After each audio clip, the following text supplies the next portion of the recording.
Guys, मैं कंचन कुमावत एक बार फिर से स्वागत करती हूँ आपका कनिष्का कोचिंग क्लासेस में।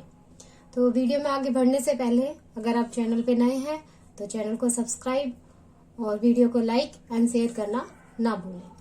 देखिए, अभी तक हमने पिछली वीडियो में कंप्लीट किया था कॉन्सेप्ट ऑफ प्रोडक्शन, यानी कि उत्पादन की अवधारणा। आज का हमारा टॉपिक है कॉन्सेप्ट ऑफ कॉस्ट, यानी कि लागत की अवधारणा।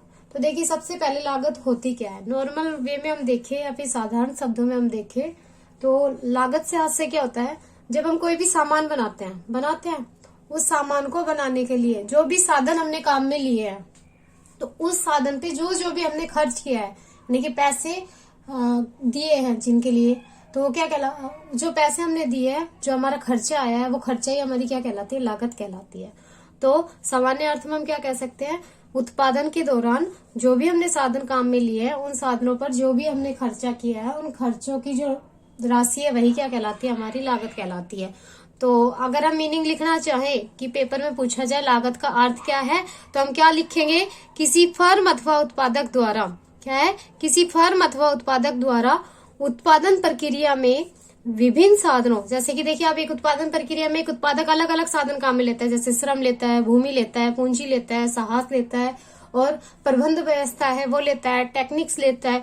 तो अलग अलग साधन क्या लेता है, काम में लेता है। उन साधनों पर जो राशि व्यय की जाती है, यानी कि खर्च की जाती है, उसे हम क्या कहते हैं, लागत कहते हैं। तो किसी फर्म या उत्पादक द्वारा उत्पादन प्रक्रिया में विभिन्न साधनों यथा श्रम, पूंजी, भूमि इत्यादि पर जो राशि व्यय की जाती है, उसे हम क्या कहते हैं, लागत कहते हैं। अब देखिए, लागत को अलग अलग भागों में क्या कर दिया गया है, वर्गीकृत कर दिया गया है।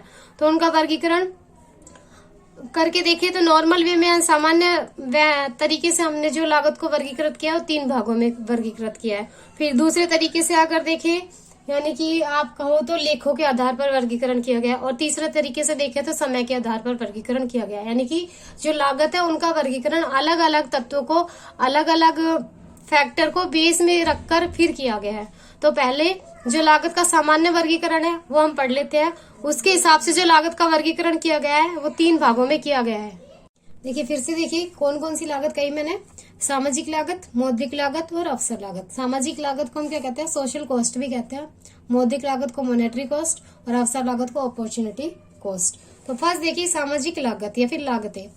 वस्तु या सेवा का उत्पादन करने के लिए अप्रत्यक्ष रूप से जो भी कष्ट उठाए जाते हैं, त्याग किए जाते हैं या फिर असुविधाएं वहन की जाती है, उन्हें सामाजिक लागत कहते हैं। देखिए क्या है, जब एक उत्पादक द्वारा उत्पादन किया जाता है तो उत्पादन के दौरान जो समाज में जनता रहती है, उन जनता को जो भी शारीरिक कष्ट होता है, जो भी उन्हें असुविधाएं होती है, जो भी उन्हें वहन करना पड़ता है, इन उत्पादन के कारण जो वो क्या कहलाती है, सामाजिक लागतें कहलाती है। तो किस तरीके से हम लिख सकते हैं, ऐसी लागतें जो वस्तु और सेवा का उत्पादन करने के लिए अप्रत्यक्ष रूप से जनता को असुविधाएं या फिर कष्ट वहन करने पड़ते हैं, उन्हें हम क्या कहते हैं, सामाजिक लागत कहते हैं। जैसे मान लीजिए, देखिए हम कोई भी उत्पादन कर रहे हैं, उस उत्पादन के दौरान क्या होता है, प्रदूषण वगैरह होते हैं, धूल धुआं जो होती है उत्पन्न होती है, या फिर जो कंपनियों की जो मशीनें चलती है उनसे जो शोरगुल उत्पन्न होता है, उन शोरगुल के उत्पन्न होने से जो स्वास्थ्य की हानि होती है, किसको, जनता को,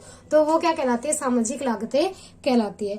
एक मुख्य बात क्या है, इनका मुद्रा में मापन संभव नहीं हो सकता, यानी कि ये जो लागतें हैं इनको हम मुद्रा में मापन नहीं कर सकते। तो ऐसी लागतें जो जनता के द्वारा उत्पादन के करने के कारण उन्हें कष्ट उठाने पड़ते हैं, जो त्याग करनी पड़ती है, जो असुविधाएं वहन करनी पड़ती है, वो क्या कहलाती है, सामाजिक लागतें कहलाती है। चलिए देखिए, सेकंड क्या है, अवसर लागतें। तो देखिए, एक वस्तु के उत्पादन की अवसर लागत उस वस्तु के उत्पादन के स्थान पर अन्य वस्तु के उत्पादन की त्यागी गई मात्रा होती है। देखिए, जैसा कि हमें पता है, हमारा जो देश है वो एक विकासशील देश है, जिसमें जो उत्पत्ति के साधन है या फिर जो आपके जो साधन आप काम में लेते हो वो क्या है, सीमित मात्रा में है, और जो हमारी आवश्यकता है वो क्या है, असीमित है। और एक जो साधन है उसके क्या है, बहुत सारे क्या है, उपयोग कर सकते हैं, यानी कि वैकल्पिक उपयोग है। तो हमें ये सोचना पड़ता है कि एक वस्तु का उत्पादन करने के लिए हमने साधन यूज में ले लिया है, तो उसी साधन को हम दूसरी जो वस्तु का उत्पादन है उसमें नहीं ले सकते। तो एक वस्तु के उत्पादन की जो अवसर लागत है वो क्या कहलाती है? एक के स्थान पर जो हमने दूसरे वस्तु का उत्पादन किया तो जो त्यागी गई मात्रा है वो क्या कहलाती है? हमारी अवसर लागत कहलाती है। तो हम लिख सकते हैं आसानी से, क्या लिखेंगे कि एक वस्तु के उत्पादन की अवसर लागत क्या होती है? वस्तु के उत्पादन, एक वस्तु के उत्पादन के स्थान पर अन्य वस्तु के उत्पादन की त्यागी गई मात्रा होती है। अगर दूसरे रूप में लिखे तो हम किस तरीके से लिख सकते हैं इसे? एक वस्तु की अवसर लागत दूसरी वस्तु की वह मात्रा है जिसे पहली वस्तु के उत्पादन के लिए छोड़ना पड़ता है। यानी कि एक वस्तु की अवसर लागत क्या कहलाएगी?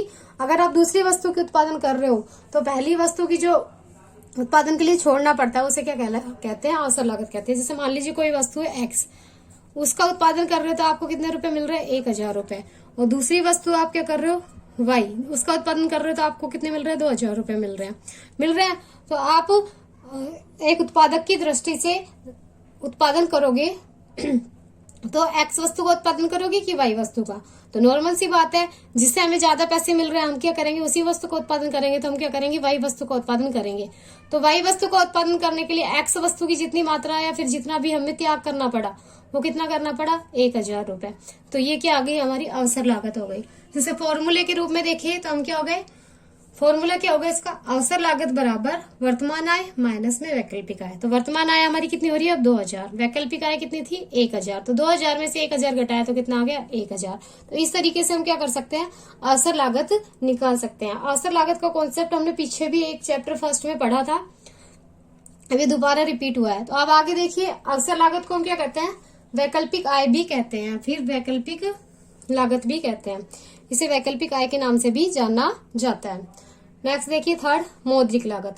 एक उत्पादक द्वारा उत्पादन प्रक्रिया के दौरान जो राशि नगद के रूप में भुगतान की जाती है उसे हम क्या कहते हैं? मौद्रिक लागत कहते हैं।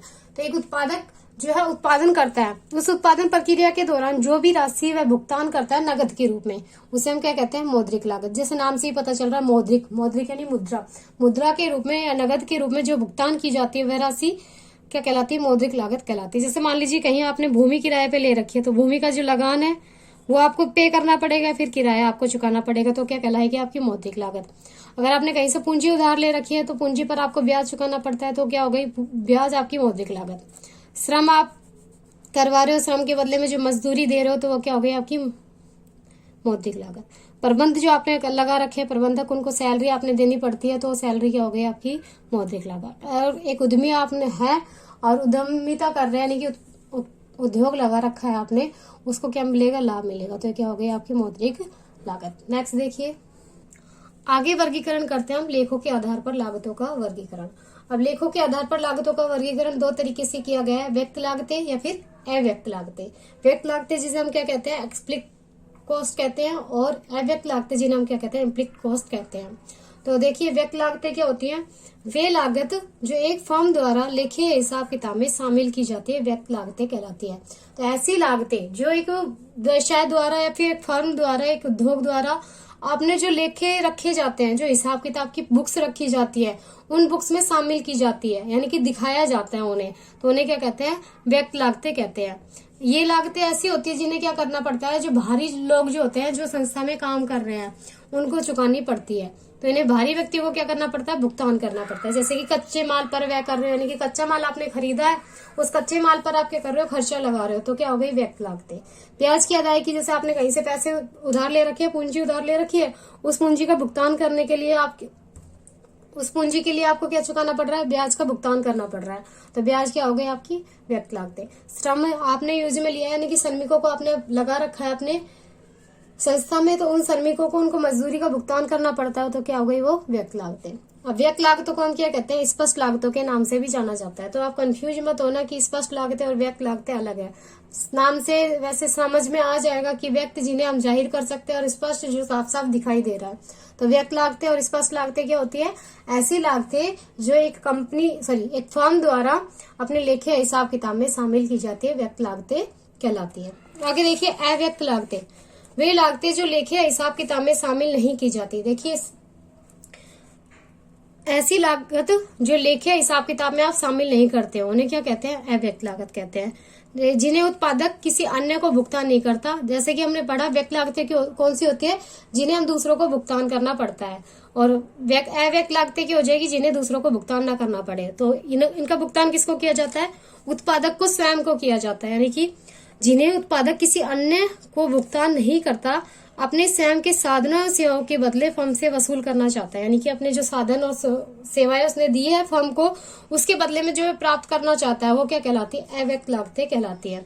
या फिर दूसरे तरीके से हम ऐसे भी लिख सकते हैं कि ऐसी लागतें जो लेखे हिसाब किताब में रखी नहीं जाती, वो क्या हो गई, अव्यक्त लागतें हो गई।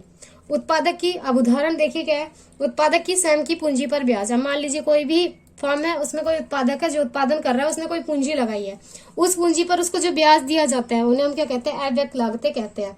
उसकी स्वयं की पूंजी संपत्ति है, भवन है, या कोई भी फर्नीचर है, या फिर अन्य कोई भी साज सामान का उसने साज सज्जा का कोई सामान ले रखा है, तो उसका जो किराया वगैरह लगता है, उसका जो मूल्यह्रास लगता है, वो सब इसमें आते हैं, अव्यक्त लागतों में आते हैं। अव्यक्त लागतों को हम क्या कहते हैं, अस्पष्ट या सन्निहित लागत भी कहते हैं। तो इस तरीके से हमने दो चीजें पढ़ी, दो तरीके से सामान्य वर्गीकरण पढ़ा, जिसमें कौन कौन सी लागत थी, सामाजिक लागत, अवसर लागत और मौद्रिक लागत। तो सामाजिक लागत क्या हो गई, जो कष्ट वगैरह वहन किए जाते जनता के द्वारा वो। अवसर लागत क्या हो गई, एक वस्तु के उत्पादन के लिए दूसरा जो वस्तु का उत्पादन किया जाता है उसके लिए पहली वस्तु को जो त्याग किया जाता है, मात्रा का त्याग किया जाता है, वो क्या कहलाती है, अवसर लागत। ठीक है। उसके बाद मौद्रिक लागत, जिनका नगद में भुगतान करना पड़ता है, वो मौद्रिक लागत।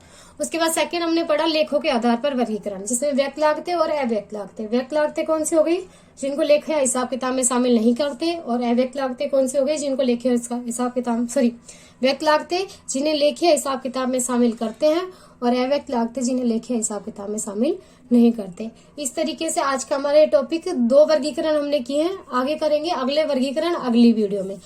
तो आज के लिए इतना ही, आगे देखेंगे अगली वीडियो में। तब तक के लिए घर रहिए और खुश रहिए, अच्छे से पढ़ते रहिए। Thank you.